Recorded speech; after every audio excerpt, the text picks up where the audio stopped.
Donc ça fait la 3e année consécutive qu'on accueille le Grand Est Jeune, donc c'est avec un grand plaisir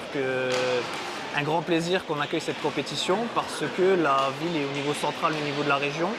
La ville nous met à disposition toutes ces structures, que ce soit en termes de gymnase, plus le CFA pour permettre aux jeunes de dormir sur place. Donc toute cette logistique est un bénéfice pour nous.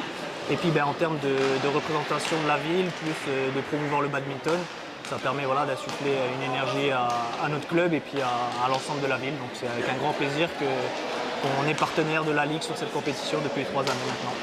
Les étapes d'accréditation, de certification qui permet justement aux arbitres de passer leurs examens et d'évoluer dans leur carrière arbitrale.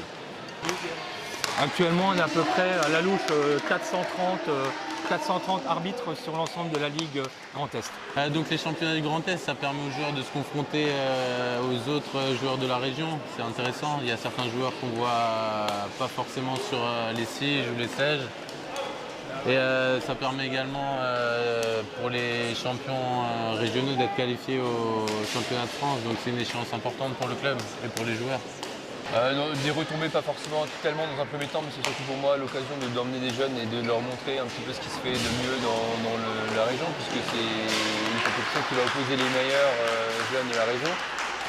Et ça leur permet de voir un petit peu qu'est-ce qu'ils peuvent avoir comme objectif, justement, chacun des joueurs.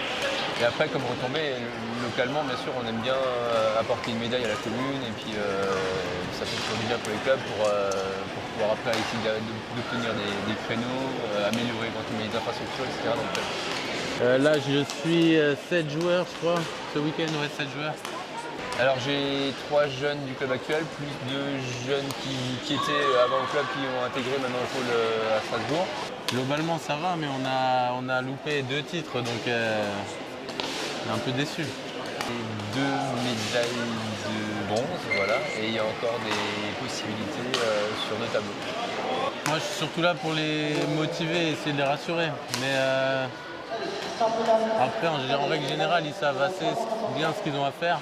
Donc, je suis arbitre fédéral depuis 3 ans et je suis issue de la filière jeune arbitre, c'est-à-dire que j'ai commencé à arbitrer à l'âge de 14 ans. Ici, c'est surtout un tournoi jeune, du coup, on a une approche totalement différente par rapport aux adultes et aux jeunes. On va dire que du poussin, on ne va pas forcément leur compter toutes les fautes de service, on va avoir une approche beaucoup plus pédagogique avec eux, que ce soit poussin, benjamin. J'ai fait podium sur les 3 tableaux. Mon objectif est atteint, qualification au championnat de France. Et puis, première place sur les 3 tableaux, je suis très fière. Les championnats de France ont lieu le premier week-end de juin à Pontier, entre Nantes et Rouen.